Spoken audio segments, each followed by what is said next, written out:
আজ 1 মে বৃহস্পতিবার আমরা দুর্গাপুরের উদ্দেশ্যে রওনা হয়েছি। এটা আমাদের সেকেন্ড হাইওয়ে জার্নি। এর আগে আমরা সোনাখালি গিয়েছিলাম কোলাঘাট হয়ে। এখন বাজে দুপুর 12টা। ভেবেছিলাম সকাল সকাল বেরিয়ে পড়বো, কিন্তু ঘুম থেকে উঠতে দেরি হয়ে গেল, তাই ব্রেকফাস্ট ছেড়েই আমরা 12টার সময় বেরোলাম। সেকেন্ড টাইম হাইওয়েতে গাড়ি চালাচ্ছ, কেমন লাগছে চালাতে? গাড়ি চালাতে কেমন লাগছে? বেশ ভালোই লাগছে, সঙ্গে একটু চাপা উত্তেজনা হচ্ছে, কারণ এটা নতুন রাস্তা আমার কাছে, দিল্লি এক্সপ্রেসওয়ে। তো এখানে দেখি কেমন লাগে, কেমন এক্সপিরিয়েন্স হয়। এর আগে কোলাঘাটেরটা তো ঠিকই ছিল, কিন্তু এখানে আমি শুনেছি যে এখানে একটু লরির চাপটা বেশি হয়, সেই জন্য একটু বেশি টেনশন হচ্ছে। টেনশনের থেকে বেশি হচ্ছে যে মনে হচ্ছে বেশি অ্যাওয়ারনেস হয়ে গাড়িটা চালাতে হবে। তোমার কেমন লাগছে আমার পাশে বসে?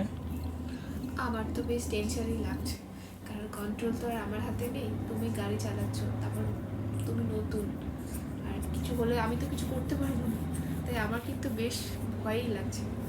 আর চারিদিকে যা লরি যেভাবে চলছে, সেভাবে আমার একটু ভয়ই লাগছে। তবে তুমি চালাচ্ছ ভালো, কেন কি লরিগুলো থেকে তুমি একটু ডিস্টেন্স মেনটেন করেই চালাচ্ছ দেখছি। সেইভাবে ঠিকই আছে, দুকে দুকে করে পৌঁছে গেলেই হচ্ছে।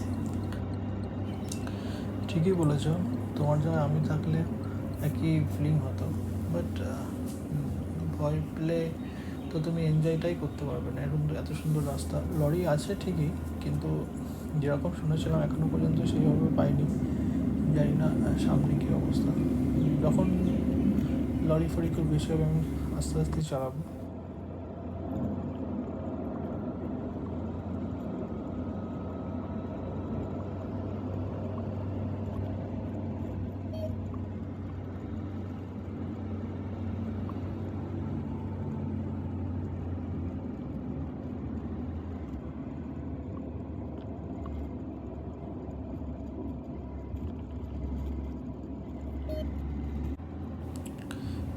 কোথায় এলাম কিছু বুঝতে পারলে?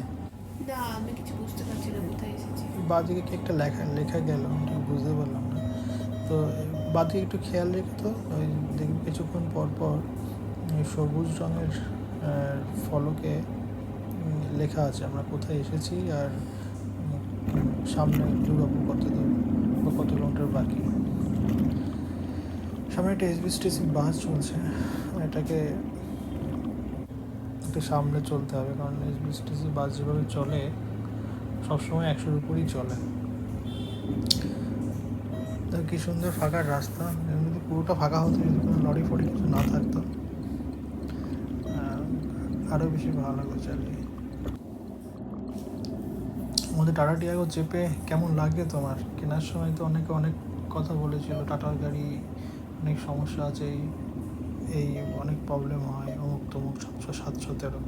তো আমি চালিয়ে তো ঠিকই লাগছে, প্লাস মাইলেজটা হাইওয়েতে অনেক, প্রায় 20-র উপর মাইলেজ পাচ্ছি, দেখাচ্ছে 22+, কিন্তু আমি ট্যাঙ্ক টু ট্যাঙ্ক বুঝতে পারছি মাইলেজটা বেশ ভালোই। প্লাস সিটিতে চালিয়েও বেশ মজা। আমি তো রোজ অফিস চালিয়ে যাই, কোনো অসুবিধা হয় না। তুমি তোমার সাথে যাও, তো কেমন লাগছে তোমার ট্যাগো চেপে? কমফোর্ট, কোমর টোমর ব্যথা হচ্ছে কিছু? না, আমার কোনো কিছু প্রবলেম হচ্ছে না, কমফোর্টই ফিল করছি আমি। আর আমার পছন্দ ছিল যদিও নেক্সনটা, কিন্তু সিটির মধ্যে এই ছোটো গাড়িটাই ঠিক আছে। কেন কি আমাদের কলকাতা শহরে যেভাবে গাড়ি চলে আর এত জ্যাম হয়, সেখানে বড় গাড়ি না চড়াই ভালো। ছোট গাড়ি এখান দিয়ে ওখান দিয়ে বেঁকে চলে যাবে, ছোট গাড়িটাই সেফ আমি বলবো। তো তবে হাইওয়েতে একটু বড় গাড়ি হলে মনে হয় ভালো হতো, সেই জন্যই মনে হয় অন্যরা, মানে অনেকে দেখি দুটো করে গাড়ি রাখে, আর সিটির মতো চলার জন্য একটা, আর লং জার্নিতে একটা বড় গাড়ি নেয়, সেটা আমি দেখেছি। তবে আমার তো কমফোর্টই ফিল হচ্ছে, সেইভাবে কিছু মনে হচ্ছে না। তো আমাদের গাড়ির সেফটি রেটিংও তো 4, তো সেদিক থেকে আমার সেফটি নিয়েও কোনো চিন্তা নেই। আর টাটার গাড়ি তো একটু শক্তভক্তই হয়, তো সেই দিক থেকে সেটাও ঠিকই আছে। আর মাইলেজ নিয়ে আমি ভাবি না, কেন কি মাইলেজ নিয়ে ভেবে লাভ নেই। কেন আমি কোনো কিছু ধাক্কা মারলে আমি সেফ থাকলেই হচ্ছে, তেল নিয়ে আমি অত ভাবছি না। আর তুমি তো বলছো যে মাইলেজটা 20-র উপরে দিচ্ছে, তা আর কি চাই? সেই দিক থেকে আমি বলবো যে ঠিকই আছে, আমরা ঠিকঠাক চয়েসই করেছি। তবে শুনেছি অনেকেই বলেছেন যে টাটা সার্ভিস খুব খারাপ। তো আমাদের ফার্স্ট সার্ভিসই হয়েছে, তো সেটা তো ঠিকই হয়েছে। তো ফার্স্ট সার্ভিসের উপর ডিপেন্ড করে তো কিছু বলা যায় না, দেখা যাক সার্ভিসগুলো কী হয়। আর কোনো কিছু সব কিছু তো আর ভালো হয় না, আর কিছু পেতে গেলে তো কিছু দিতে হবে না। সেটা ঠিক আছে, কিন্তু সার্ভিসটা এসেন্সিয়াল, কারণ একটা ভেহিকেল অলওয়েজ এটা চলছে, তো সার্ভিসটা ঠিকঠাক না হলে সমস্যা। ঠিক আছে, দেখা যাক আপকামিং সার্ভিসগুলো কেমন হয়। মনে হচ্ছে শক্তিগড় প্রায় চলে এসেছি, সামনে বোধহয় শক্তিগড় পড়বে মনে হচ্ছে। দেখা যাক, বাসে গেলে তো সেরকমই মনে হয়, তো মনে তো হচ্ছে শক্তিগড়।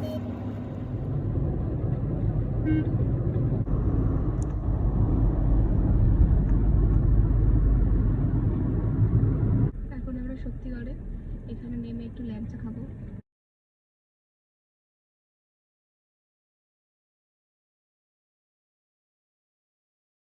আমরা অর্ধেকের বেশি এসে গেছি, 100 কিলোমিটার অলরেডি পার হয়ে গেছি।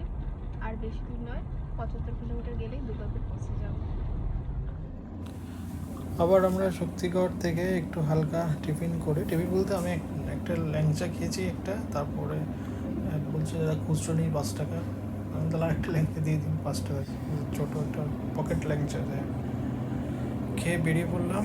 আর মোটামুটি বেশি রাস্তা নেই, 75 কিলোমিটার রাস্তা আছে, 100 কিলোমিটার অলরেডি পেরিয়ে এসেছি।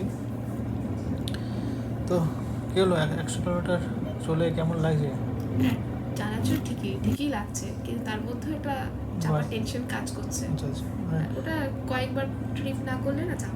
আচ্ছা, নর্মালি যখন আমার ড্রাইভার বা অন্য যারা সঙ্গে নিয়ে যায় তখন এটা লাগে না, তখন এটা লাগে না, কেন আমি তো জানি তুমি নতুন চালাচ্ছ না, ওটা তো জানি, ওটা মাথার মধ্যে সেট আছে, সেই জন্য একটা টেনশন হ্যাঁ, হচ্ছে। সেই কনফিডেন্সটা আসতে একটু টাইম লাগবে। হ্যাঁ, ড্রাইভার হলে এটা হতো, এটা হয় না।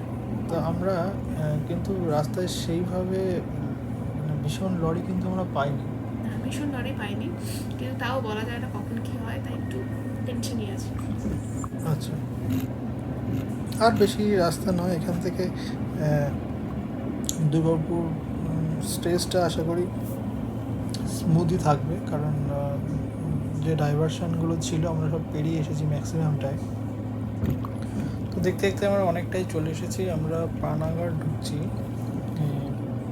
পানাগড় ক্রস করব, তারপর এই আমাদের লাস্ট টোল দুর্গাপুর টোল, তারপর আমরা পৌঁছে যাবো একটু পরে।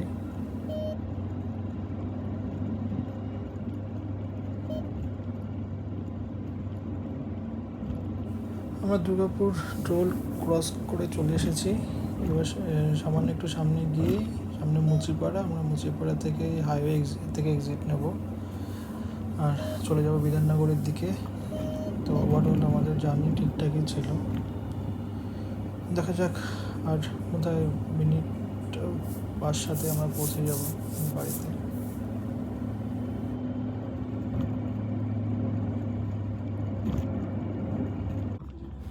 আমরা চলে এসেছি দুর্গাপুরে, আর একটু রাস্তা গেলেই বাড়ি পৌঁছে যাব। প্রায় 3 মাস পর বাড়ি যাচ্ছি।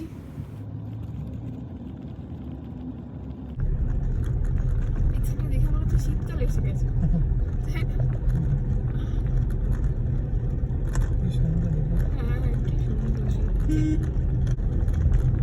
দুর্গাপুরে গেলে আর কলকাতা ভালো লাগে, আমি যাই না।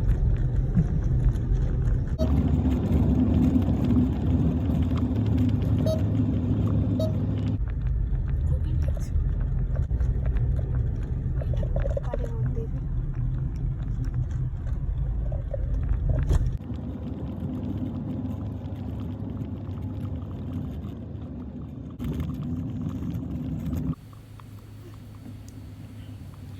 ফাইনালি আমরা বাড়ি পৌঁছে গেছি সেফলি। ওই যে বাড়ি দেখা যাচ্ছে, এখানে বাড়ি পর্যন্ত গাড়ি আসে, সেভাবে কোনো প্রবলেম হয় না, যে হেঁটে যেতে হয় না।